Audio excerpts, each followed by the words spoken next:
Donc on continue avec le Rambam.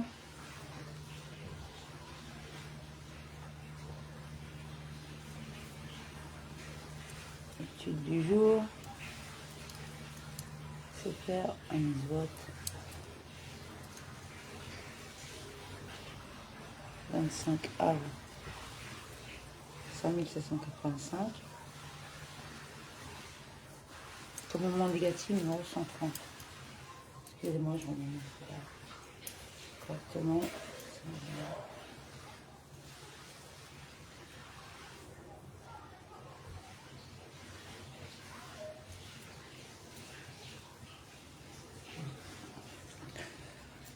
Alors, commandement négatif numéro 130. Il nous est interdit de consommer la chair des offrandes sacrées devenues impures. C'est tiré du verset suivant. Si la chair avait touché à quelque impureté, on n'en mangera point. Celui qui aura transgressé cette interdiction en mangeant sera puni de la bastonnade. Dans la Tosefta de Zebarim, on explique qu'une personne pure ayant consommé de la chair impure est passible de la bastonnade. En outre, dans la Gemara de Pesarim, nos sages déclarent pour un homme en état d'impureté qui aurait consommé de la chair des sacrifices, la sanction est le retranchement. S'agissant de la chair impure consommée par un homme pur, la sanction n'est que celle d'une interdiction. Les dispositions relatives à ce commandement ont été expliquées au chapitre 13 de Zebarim. Commandement négatif numéro 129. C'est l'interdiction faite à une personne impure de consommer une chose consacrée. Elle est tirée du verset suivant concernant la couchée. Elle ne touchera à rien de consacré. Et ces phrases s'expriment ainsi. Elle ne touchera à rien de consacré et n'entrera point dans le saint lieu. De même que le fait de pénétrer dans le saint lieu, bien qu'impur, entraîne la punition du retranchement. La sanction est identique pour celui qui consomme une chose sans consacré dans cet état. Le fait que l'interdiction, elle ne touchera à rien de consacré, s'applique à celui qui consomme intentionnellement. Une telle chose repose sur une règle expliquée dans Makot en interprétant le verset « Elle ne touchera à rien de consacré ». Et elle est énoncée de la manière suivante. En ce qui concerne la personne impure qui consomme une chose consacrée, la sanction est certes indiquée en ces termes. La personne qui, atteinte d'une souillure, mangera de la chair du sacrifice rémunératoire consacré à l'Éternel. Cette personne sera retranchée de son peuple. Mais où trouvons-nous l'interdiction? Dans le verset « Elle ne touchera à rien de consacré ». La Gemara continue plus loin ainsi. Elle ne touchera à rien de consacré. Cette interdiction se rapporte à la consommation de viande sacrée alors qu'on en est en état d'impureté. Tu dis que l'interdiction se rapporte à la consommation? Ne s'agit-il pas plutôt d'une interdiction de la toucher? Non. Car la Torah dit, elle ne touchera à rien de consacré et n'entrera point dans le saint lieu. Elle met ainsi sur le même plan les choses consacrées, le saint lieu. Or, de même que le fait de pénétrer en état d'impureté dans le sanctuaire entraîne la perte d'une âme par le retranchement. De même, en est-il de l'interdiction concernant les choses consacrées, comme le fait de toucher n'entraîne pas une telle sanction. Il faut donc bien en déduire que cette interdiction se rapporte à la consommation. La raison pour laquelle l'Éternel miséricordieux utilise le mot toucher en relation avec le fait de consommer consiste dans le fait qu'il veut nous enseigner que toucher est tout aussi interdit dans ce cas que de consommer. Grâce à ces expressions, tu comprendras que la personne impure qui a consommé une chose consacrée est punissable de retranchement dans quel cas? Si elle a agi intentionnellement. En revanche, si cela a été involontaire, elle devra apporter un sacrifice à caractère gradué, ainsi que nous l'avons expliqué en traitant la mitzvah positive numéro 72. Les dispositions relatives à ce commandement ont été expliquées au chapitre 13 de Zebarim. 3 prakim. Alors, 25 av 5785, c'est faire avoda, loi relative aux offrandes disqualifiées, chapitre 11. Concernant toutes les oblations qui requièrent le prélèvement d'une poignée, si la poignée a été prélevée par l'une des personnes disqualifiées pour le service, l'oblation est disqualifiée. De même, si une personne disqualifiée a recueilli le liban de l'oblation, elle disqualifie l'oblation, même si elle n'a pas prélevé la poignée. Si un Kohen valide pour le service dans le temple a prélevé la poignée et l'a donnée à une personne disqualifiée, il a pris la poignée de la main droite et l'a passée dans sa main gauche. Et l'a ensuite placée dans un récipient sacerdotal. Ou s'il a prélevé une poignée d'un récipient sacerdotal et l'a placée dans un récipient profane, la poignée est disqualifiée. S'il a prélevé une poignée d'une oblation et qu'un caillou, un grain de sel ou une particule de laiban sont venus dans sa main, en même temps que la farine, la poignée est disqualifiée. Si le Kohen a prélevé une poignée d'une oblation alors qu'il se trouvait ensuite encore hors du parvis et est ensuite entré dans le parvis. Il devra de nouveau prélever une poignée à l'intérieur après avoir complété ce qui manque de la mesure requise de fines fleurs de farine du fait du prélèvement de la première poignée et ce sera valable. Si la poignée s'est répandue sur le sol après avoir été sanctifiée dans un récipient sacerdotal, il la recueillera et elle sera valable. Si l'oblation ne se trouvait pas dans un récipient sacerdotal au moment où la poignée a été prélevée ou si la poignée n'a pas été déposée dans un récipient sacerdotal après avoir été prélevée ou s'il a monté sur l'autel sans utiliser à cet effet un récipient sacerdotal ou s'il a mélangé l'oblation avec de l'huile correspondante hors du parvis, elle est disqualifiée. Il faut nécessairement qu'elle ait été mélangée avec de l'huile à l'intérieur. Les oblations sur lesquelles l'huile a été versée par une personne disqualifiée par le service, par exemple par un non-Cohen ou une autre personne disqualifiée, ou qui ont été pétries dans l'huile par une personne disqualifiée ou qui ont été découpées en morceaux ou salées par une personne disqualifiée restent valides. Si l'oblation a été présentée ou balancée par un non-Cohen, un Cohen devra de nouveau la présenter ou la balancer. Toutefois, si le Cohen n'a pas présenté ou balancé l'oblation nouveau, elle reste valide. En effet, il est dit, et elle apportera au fils d'Aaron et il prendra une poignée. C'est à partir du prélèvement de la poignée que la misva incombe précisément au Cohen, ce qui enseigne que le versement de l'huile et le mélange de l'oblation avec l'huile qui ont lieu avant le prélèvement sont valides, effectués par un non-Cohen. Une oblation dans laquelle de l'huile d'une autre oblation ou de l'huile profane est tombée, fût-ce en infime quantité, devient disqualifiée. S'il manque une quelconque partie dans la mesure de l'huile requise, elle est disqualifiée. S'il manque la mesure requise d'oliban, elle est valide, à condition qu'il y ait sur l'oblation au moins 2 particules d'oliban. Mais s'il y a une seule particule, elle est disqualifiée ainsi qu'il est dit tout son oliban. Si la mesure d'huile au Liban a été augmentée jusqu'au moins de 2 logs d'huile pour chaque issaron, 2 fines fleurs de farine et jusqu'au moins de 2 poignées de Liban pour chaque oblation, l'oblation est valide. À partir de 2 logs d'huile ou de 2 poignées de Liban et au-delà, l'oblation est disqualifiée. Si l'on a versé de l'huile sur l'oblation d'un pêcheur ou sur la poignée qui en a été prélevée, l'oblation devient disqualifiée. Si l'on a déposé de l'oliban sur l'oblation d'un pêcheur, on recueillera l'oliban mis dessus et on l'enlèvera. Mais s'il s'agit d'oliban réduit en fine poudre, l'oblation est disqualifiée par doute, car il n'est pas possible de le recueillir et de l'enlever. Celui qui a mis de l'huile sur les restes d'une oblation du pêcheur après que la poignée a été prélevée n'est pas passible de la flagellation et ne disqualifie pas celle-ci car la poignée est valide.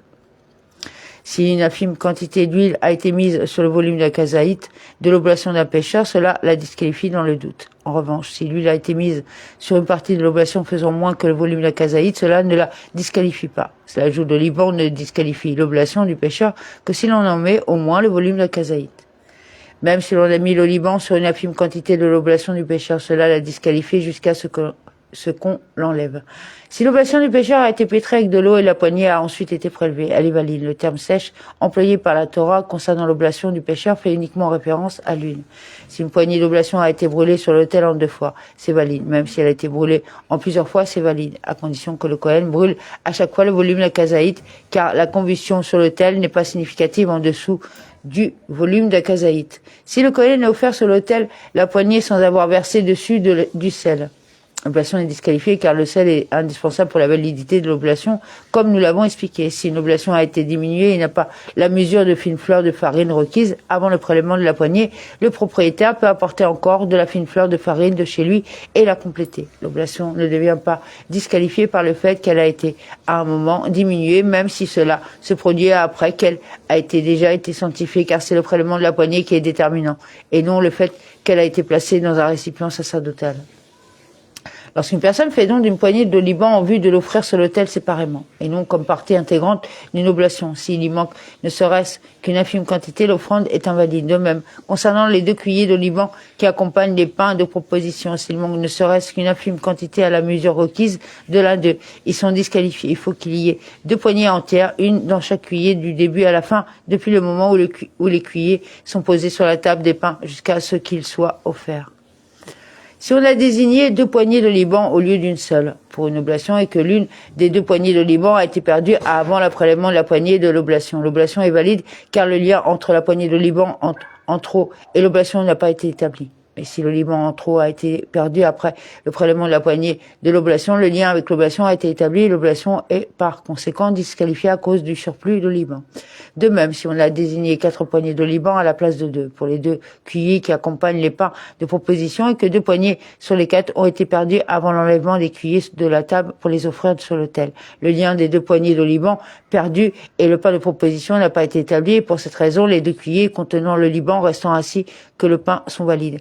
Mais si les 2 poignées de liban en trop ont été perdues après que l'enlèvement des cuillers de la table, le lien entre ces poignées en trop et le pain de proposition a été établi et par conséquent les cuillers contenant le liban restant ainsi que le pain sont disqualifiés à cause du surplus de liban. Si une poignée de l'oblation est devenue impure et a été brûlée sur l'autel, la plaque frontale tzit du grand prêtre permet d'obtenir l'agrément de l'offrande ainsi qu'il est dit. Elle sera sur le front d'Aaron et Aaron portera les fautes relatives au sainteté. Si la poignée a été sortie hors du parvis du temple, puisqu'elle a été rentrée et brûlée, la plaque frontale ne permet pas d'obtenir l'agrément de l'offrande car la plaque frontale permet d'obtenir l'agrément d'une offrande impure mais non de celle qui a été sortie du parvis. Si le Kohen a prélevé une poignée de l'oblation, puis que tous les restes de cette oblation sont devenus impurs ou ont été brûlés, sortis hors du parvis ou perdus, il ne doit pas brûler la poignée sur l'autel. S'il a brûlé, elle est agréée a posteriori. S'il reste une petite partie des restes de l'oblation en état de validité, le Kohen brûlera la poignée et ces restes seront interdits à la consommation. Si le récipient qui contient un lisarone de fine fleur de farine d'une oblation est divisé par un séparateur situé au fond du récipient, bien que l'oblation soit mélangée en haut, au-dessus du séparateur, de sorte qu'elle n'est pas complètement divisée en deux. On ne prélèvera pas une poignée d'une telle oblation. Si on en a prélevé une poignée, elle est disqualifiée. Si le récipient dans lequel est posé l'isarone de fine fleur de farine est divisé par une cloison verticale située dans la partie supérieure, de sorte que l'oblation est mélangée en bas au fond du récipient, on peut prélever une poignée de l'oblation. Si l'isarone a été partagé en plusieurs morceaux tout posés dans un seul et même récipient, mais que les morceaux ne se touchent pas l'un de l'autre, bien qu'il n'y ait pas entre deux de séparation, il y a doute si on considère que le récipient associe ensemble les différents morceaux comme un seul pour que l'on puisse en prélever une poignée ou non. C'est pourquoi on ne doit pas en prélever une poignée. Et si on a déjà prélevé une poignée, on ne devra pas la brûler. Toutefois, si on l'a brûlée, elle est agréée a posteriori, mais les restes de l'oblation ne devront pas être consommés. Si le Kohen a prélevé une poignée d'une oblation et qu'il a mis la poignée dans l'espace au-dessus de la table des pains de proposition située dans le hécal, au niveau de la hauteur de la pile des pains de proposition, la table sanctifie la poignée de manière à la rendre susceptible d'être disqualifiée comme toute offrande, si elle passe la nuit ou si elle est sortie hors du parvis, mais elle ne la sanctifie pas de manière à la rendre susceptible d'être offerte sur l'autel. Par conséquent, elle ne sera pas offerte avant d'avoir été sanctifié dans un récipient sacerdotal propre à la sanctification de la poignée d'une oblation.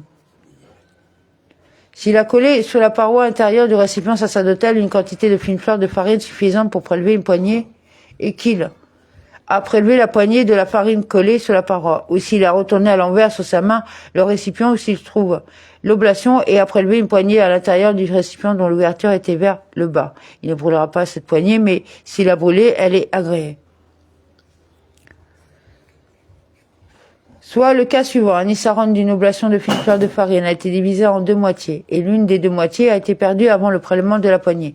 Une autre moitié d'isarone a été désignée à sa place, et la seconde moitié initiale qui avait été perdue a finalement été retrouvée. Les trois moitiés sont à présent posées dans un seul et même récipient sans se toucher l'une de l'autre. En pareil cas, si la moitié qui a été perdue et retrouvée devient impure, elle est associée à la première moitié et tous deux sont impurs et disqualifiés. En revanche, la moitié d'isarone désignée pour remplacer la moitié perdue n'est pas associée avec celle-ci et reste pure. Par conséquent, on la complétera en apportant encore de la farine pour former la mesure d'un isarone. Si c'est la moitié d'isarone désignée pour compléter la première moitié et remplacer la moitié perdue qui devient impure, celle-ci et la première moitié sont associées et disqualifiées, tandis que la moitié perdue et retrouvée n'est pas associée à elle. Si c'est la première moitié qui devient impure, la moitié perdue est retrouvée ainsi que la moitié désignée à sa place soit associée à elle. Les trois sont donc impurs et disqualifiés. La même règle s'applique concernant le prélèvement de la poignée. Si la poignée a été prélevée de la moitié perdue et retrouvée, les restes de cette moitié ressemblent avec la première moitié et seront consommés en tant que reste de l'oblation, car elles sont associées ensemble pour constituer une oblation entière. Quant à la moitié désignée en remplacement de celle qui avait été perdue, elle ne sera pas consommée. Si la poignée a été prélevée dans la moitié désignée en remplacement de la moitié perdue, les restes de celle-ci ainsi que la première moitié seront consommés, alors que la moitié perdue et retrouvée ne sera pas consommée. Si la poignée a été prélevée de la première moitié, les deux, à savoir la moitié qui a été perdue et celle qui a été désignée à sa place, ne seront pas consommés et seuls les restes de la première moitié seront consommés, car les deux, la moitié retrouvée et la moitié désignée à sa place, sont des restes en excès, puisqu'ils constituent un isaron entier. Ils ressemblent donc à une oblation qui n'a pas fait l'objet du prélèvement d'une poignée, laquelle oblation est interdite à la consommation. Et comment est-il possible que cette poignée soit offerte dès lors qu'il y a dans le récipient un isaron et demi, dont un demi-isaron en trop, qui est profane? Parce que le prélèvement de la poignée dépend de l'attention du Kohen. Et lorsqu'il prélève une poignée, il n'a pas l'intention de prélever la poignée que sur un seul isaron, les morceaux ne se touchant pas l'un l'autre. Si la poignée d'une oblation s'est mélangée avec la poignée d'une autre oblation, on brûle sur l'autel les deux ensemble et les deux oblations sont valides. De même, si la poignée d'une oblation s'est mélangée avec une oblation d'un Kohen ou avec une oblation des libations, Minra, Nesakim, ou avec l'oblation des Havitines du grand prêtre, les deux oblations sont valides et on brûle le tout ensemble, à savoir la poignée de la première oblation ainsi que l'oblation entièrement consumée, car tout est destiné à être brûlé sur l'autel. Si deux oblations dont les poignées n'ont pas été prélevées se sont mélangées avec l'une avec l'autre dans un même récipient, la règle suivante est appliquée. Si l'on peut prélever une poignée de chacune séparément, elles sont valides, sinon elles sont disqualifiées. Si une poignée ou d'oblation s'est mélangée avec une autre oblation dont la poignée n'a pas été prélevée, on ne brûlera pas le mélange. Si on a transgressé et brûlé le tout, l'oblation dont la poignée a été prélevée compte pour son propriétaire qui a ainsi rempli son devoir, et celle dont la poignée n'a pas été prélevée ne compte pas pour son propriétaire. Si la poignée d'une oblation s'est mélangée avec les restes de l'oblation dont elle a été prélevée ou si les restes de cette oblation se sont mélangés avec les restes d'une autre oblation, on ne doit pas brûler cette poignée. Et si on a transgressé et brûlé la poignée, elle compte pour son propriétaire qui a ainsi rempli son devoir. C'est faire Aboda, loi relative aux offrandes disqualifiées, chapitre 12. Concernant les deux pains de Shavuot, les pains de proposition et l'homère de balancement. Si la mesure de fine fleur de farine n'a pas été respectée et qu'ils ont été faits avec une quelconque quantité en plus, en moins que la mesure prescrite, ils sont disqualifiés. Concernant les pains qui accompagnent le sacrifice de reconnaissance, Toda, et les gaufrettes qui accompagnent le sacrifice du Nazir, s'ils ont été diminués avant l'aspersion du sang du sacrifice qui l'accompagne, ils sont disqualifiés. S'ils ont été diminués après l'aspersion du sang du sacrifice, ils sont valides. De même, si les deux pains de Shavuot ont été diminués avant l'aspersion du sang des agneaux, ils sont disqualifiés. Mais si cela s'est produit après l'aspersion du sang des agneaux, ils sont valides. De même, si les pains de proposition des deux piles ont été diminués avant que les cuillers de Liban qui les accompagnent soient brûlés sur le feu de l'autel, ils sont disqualifiés. Mais si cela se produit après que les cuillers de Liban ont déjà été brûlés, ils sont valides. En revanche, si le vin ou la fine fleur de farine des libations présentent un manque, que ce soit avant ou après l'offrande du sacrifice qu'elles accompagnent, elles restent valides et on apportera alors d'autres libations pour compléter ce qu'il manque.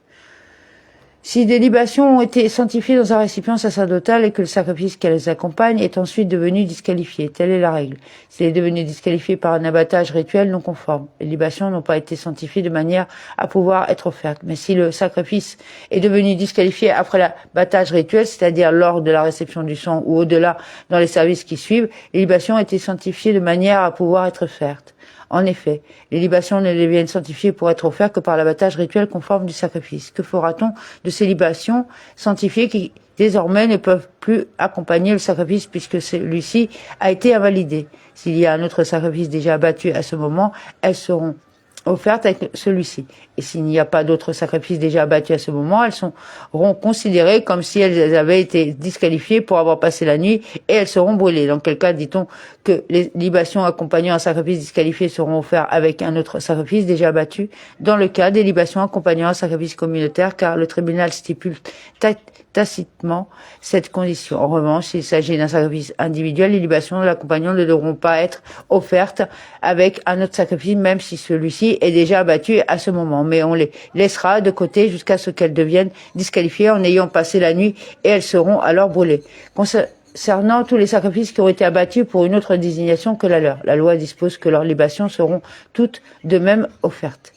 Le petit d'un animal consacré comme sacrifice de reconnaissance, l'animal désigné comme substitut d'un sacrifice de reconnaissance et l'animal désigné comme sacrifice de reconnaissance en remplacement d'un autre qui avait été perdu et qui a maintenant été retrouvé. Chacun de ces trois-là ne requiert pas de pain si le propriétaire l'apporte en offrande au temple après avoir été fait expiation avec le sacrifice de reconnaissance initial. Mais si le propriétaire l'apporte alors qu'il n'a pas encore fait expiation avec le premier, si bien que le premier se trouve présent dans le parvis avec celui qui a été désigné à sa place ou avec son petit ou son substitut, tous deux doivent être accompagnés de pain. Dans quel cas dit-on que si le second est apporté en offrande après que le premier a déjà été offert, il n'a pas besoin d'être accompagné de pain? Dans le cas d'un sacrifice de reconnaissance offert en vertu d'un vœu néder, en revanche, s'il ne s'agit pas d'un vœu mais d'un sacrifice de reconnaissance offert en offrande volontaire nédava, une distinction existe entre, d'une part, les cas de l'animal désigné en substitut Timura et l'animal désigné en remplacement, et d'autre part, le cas d'un petit animal désigné en sacrifice. L'animal désigné en remplacement d'un sacrifice de reconnaissance perdu et l'animal désigné en substitut d'un sacrifice de reconnaissance doivent être accompagnés de pain.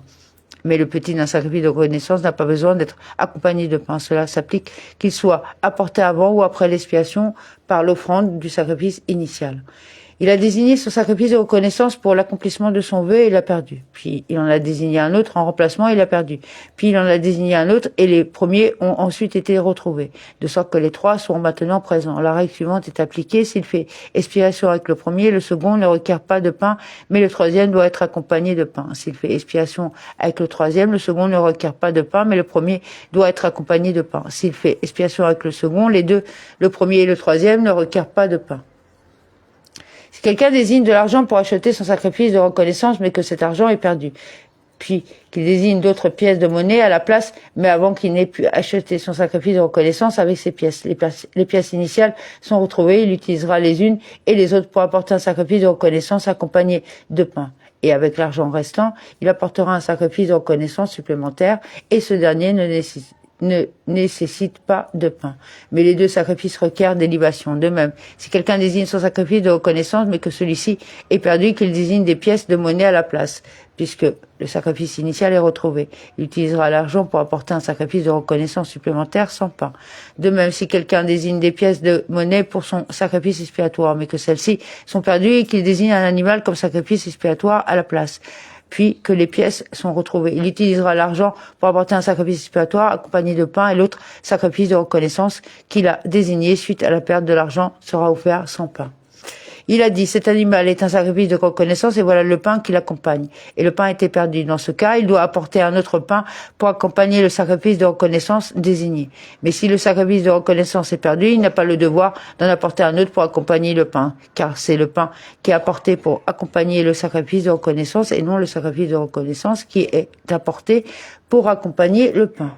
Si quelqu'un a désigné de l'argent pour acheter un sacrifice de reconnaissance et qu'il reste de l'argent après l'achat, il pourra utiliser l'argent restant pour apporter le pain accompagnant son sacrifice. Mais si quelqu'un a désigné de l'argent pour apporter du pain accompagnant un sacrifice de reconnaissance et qu'il reste de l'argent, il ne pourra pas utiliser l'argent restant pour apporter un animal en sacrifice de reconnaissance. Il a dit, cet animal est un sacrifice de reconnaissance et a ensuite désigné un autre animal en substitut du premier, si bien que les deux sont saints au titre de sacrifice de reconnaissance. Le sacrifice initial s'est ensuite mélangé avec l'animal substitué et l'un d'eux est mort sans que l'on sache lequel. Dans ce cas, il n'y a pas de solution pour offrir en l'état l'animal restant. En effet, si on l'accompagne de pain, il est à craindre que ce soit le substitut, lequel ne doit pas être accompagné de pain. Et si on l'apporte sans pain, il est à craindre que ce soit le sacrifice de reconnaissance, lequel doit être accompagné de pain. C'est pourquoi il ne sera jamais offert. Plutôt, on laissera l'animal paître jusqu'à ce qu'il présente un défaut et il sera racheté.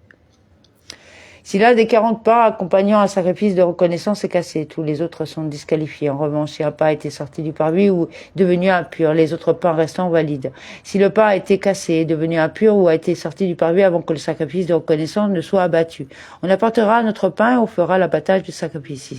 C'est après l'abattage du sacrifice que le pain a été cassé, est devenu impur ou a été sorti. On fera l'aspersion du sang du sacrifice et sa chair sera consommée, mais le pain étant tellement disqualifié, l'intéressé n'est pas quitte de son vœu. s'il y a eu aspersion du sang et qu'ensuite quelqu'un de pain se sont cassés, sont devenus impurs ou ont été sortis du parvis. L'intéressé est quitte de son vœu dès lors que le sang du sacrifice a été aspergé sur l'autel et lorsqu'il se sépara le 10e des pains qu'il doit donner au Cohen. Il prélèvera un pain parmi ceux qui sont entiers pour tous les autres de la même sorte, y compris ceux qui sont cassés ou dans le second cas, un pain parmi ceux qui sont impurs pour les autres de la même sorte, y compris ceux qui sont impurs ou dans le troisième cas, un pain parmi ceux qui sont restés à l'intérieur du parvis pour tous les autres de la même sorte, y compris ceux qui ont été sortis à l'extérieur.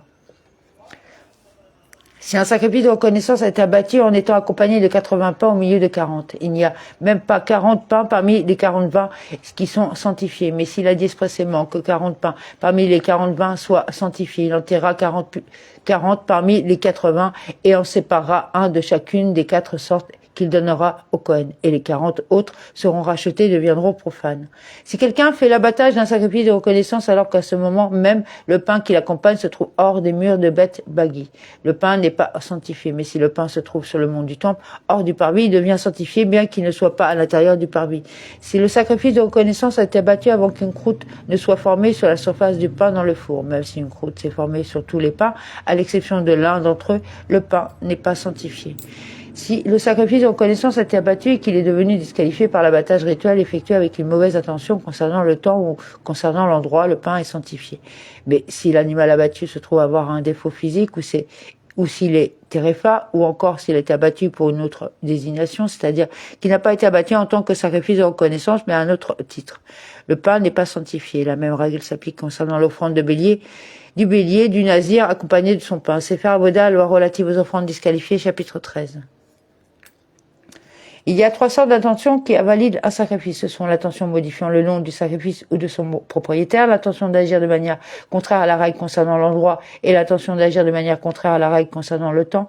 Qu'est-ce qu'une intention en modifiant le nom? C'est A. Celui qui fait l'abattage d'un sacrifice au titre d'une autre désignation. Par exemple, le sacrifice est un holocauste. Il a l'intention au moment où il l'abat d'en faire l'abattage au titre d'un sacrifice de paix, ou il a l'intention au début de l'abattage au titre de l'holocauste, et il continue ensuite en pensant l'abattre au titre de sacrifice de paix, ou d'abord au titre de sacrifice de paix et ensuite au titre de l'holocauste. De même, B, celui qui a fait l'abattage d'un sacrifice à l'intention de quelqu'un d'autre que son propriétaire. Dans ces 2 cas, il s'agit d'une intention modifiant le nom. Qu'est-ce qu'une intention d'agir de manière contraire à la règle concernant l'endroit?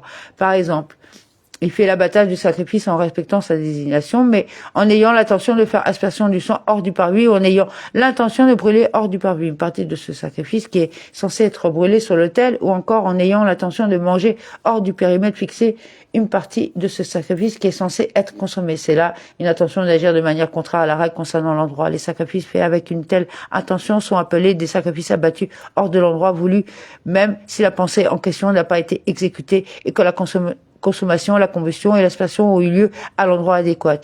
Qu'est-ce qu'une intention d'agir de manière contraire à la règle concernant le temps? Par exemple, s'il a fait l'abattage d'un sacrifice en respectant sa désignation, mais avec l'intention de faire aspersion du sang sur l'autel après le coucher du soleil, ce qui n'est plus le temps de l'aspersion, ou de brûler une partie destinée à être consumée sur l'autel le lendemain après l'aube, ce qui n'est plus le temps de la combustion, ou de manger une partie destinée à être consommée après le temps imparti pour la consommation. C'est là une intention d'agir de manière contraire à la règle concernant le temps.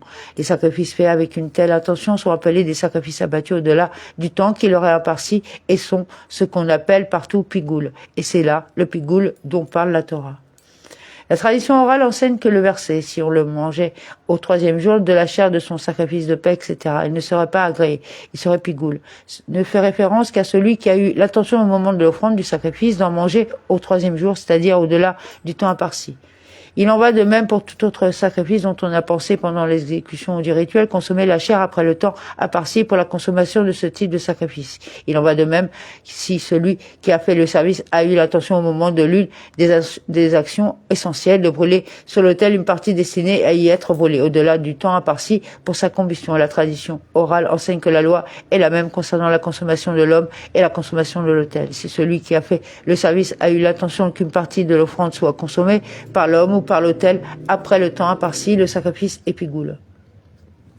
En revanche, dans le cas d'un sacrifice qui n'a pas été sujet à une intention inadéquate et dont le sang a été aspergé de manière conforme sur l'autel, si finalement une partie de la chair reste au-delà du temps imparti pour sa consommation, les restes sont appelés notares. Ces restes sont interdits à la consommation, mais le sacrifice a déjà été agréé et a déjà fait expiation pour son propriétaire. Voilà qu'il est dit dans la Torah à propos du sang. Et moi, je l'ai accordé pour vous sur l'autel pour procurer l'expiation. On apprend de là que dès lors que le sang atteint l'autel conformément à la loi, l'expiation est procurée au propriétaire et le sacrifice est agréé. C'est pourquoi, puisqu'il a été expliqué que la loi du Pigoul concernant les autres sacrifices est tirée du sacrifice de paix, cette loi du Pigoul ne s'applique qu'à l'offrande qui devient permise pour l'homme ou pour l'autel grâce à un élément validant matière, comme il sera expliqué. La loi est la même pour un sacrifice fait avec l'une des trois intentions submentionnées, 1 au moment de l'abattage, 2 au moment de la réception du sang, 3 au moment du transport du sang vers l'autel, ou 4 au moment de son aspersion sur l'autel.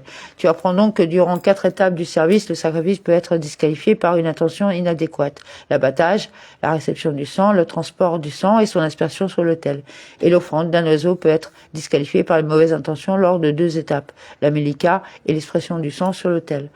Les oblations sujettes au prélèvement d'une poignée peuvent être disqualifiées par une intention impropre durant l'une des 4 étapes suivantes: le prélèvement de la poignée, le placement de la poignée dans un récipient sacerdotal, le transport de la poignée vers l'autel pour être brûlée et lorsqu'elle est lancée sur le feu. En revanche, si celui qui fait le service a une intention impropre au cours d'autres étapes que celle-ci, par exemple s'il a eu une intention impropre tout en dépouillant l'animal, en le dépaissant, en emmenant les parties sacrificielles sur l'autel, ou encore en mélangeant une oblation avec l'huile ou en l'approchant du coin sud-ouest de l'autel en durant une autre étape semblable. Cette mauvaise intention n'a aucune incidence et ne disqualifie pas l'offrande, qu'il s'agisse d'une intention modifiant la désignation de l'offrande, d'une intention impropre concernant l'endroit ou d'une intention impropre concernant le temps. De même, si celui qui fait le service a eu durant l'une des 4 étapes déterminantes du service ou durant toute celle-ci une mauvaise intention autre que 3 intentions citées ci-dessus. Cette intention n'a aucune incidence. Comment cela? Si celui qui a fait le service a eu pour l'intention, au moment de l'abattage, de la réception du sang, de transport ou de l'aspersion du sang, de laisser jusqu'au lendemain le sang du sacrifice ou ses parties sacrificielles sans les offrir sur l'autel, ou bien de sortir du parvis le sang ou les parties sacrificielles, ou s'il a eu pour l'intention de faire aspersion du sang sur la robe de l'autel, un endroit qui n'est pas au-dessus du soubassement, ou de faire dans la partie supérieure de l'autel les applications de sang normalement faites dans la partie du dessus, ou de faire dans la partie du dessous les applications de sang normalement faites dans la partie supérieure, ou de faire sur l'autel intérieur les applications de sang normalement faites sur l'autel extérieur, ou sur l'autel extérieur les applications de sang normalement faites sur l'autel intérieur, ou d'introduire le sang d'un sacrifice expiatoire à l'intérieur du hécal, ou s'il a eu pour l'intention que des personnes impures ou d'autres personnes disqualifiées pour la consommation des offrandes mangent de ce sacrifice, ou que des personnes impures ou d'autres personnes disqualifiées pour le service offrent ce sacrifice, ou s'il a eu pour l'intention de mélanger le sang du sacrifice avec du sang d'offrande disqualifié, ou s'il a eu pour l'intention de briser un os d'un sacrifice de Pessah, ou d'en consommer la chair à demi-cuit, ou de brûler un sacrifice expiatoire dont les restes sont brûlés, au-delà du temps qui lui a parti ou hors du périmètre fixé. Dans tous ces cas, l'intention inadéquate et autre semblable, le sacrifice est valide. Et de même, si celui qui sert a une intention au moment de prélever la poignée de l'oblation, au moment de la placer dans un récipient, au moment de l'emmener vers l'autel, ou au moment de la jeter sur le feu, de laisser la poignée ou le liban au lendemain, ou de les sortir du parvis, l'oblation reste valide. Nous avons déjà expliqué que le fait de porter le sang vers l'autel autrement que par la marche à pied n'est pas considéré comme une façon d'accomplir le service de transporter le sang. C'est pourquoi une attention impropre à cet instant ne disqualifie pas le sacrifice. Si un Kohen qui transporte le sang marche à un endroit où ce n'est pas nécessaire, on considère tout de même qu'il est en train de faire le service de transporter le sang et par conséquent une attention impropre à ce moment disqualifie l'offrande. Comment cela? Si le Kohen a recueilli le sang et que tout en restant à sa place, il a étendu sa main tenant le récipient avec le sang pour en faire aspersion sur l'autel et qu'il a eu une attention impropre concernant le sang tout en étendant la main, cette attention ne disqualifie pas le sacrifice car il n'était pas en train de déplacer le sang en marchant. En revanche, si le Kohen a recueilli le sang à proximité de l'autel, il n'a pas marché vers l'autel en portant le sang, mais en direction opposée, éloignant le sang de l'autel et qu'il a eu tout en le transportant en direction opposée, une attention impropre concernant le temps ou une autre attention impropre semblable. Cette attention disqualifie le sacrifice. Amen. Il y a quelqu'un qui te souhaite bon anniversaire. Je te parle.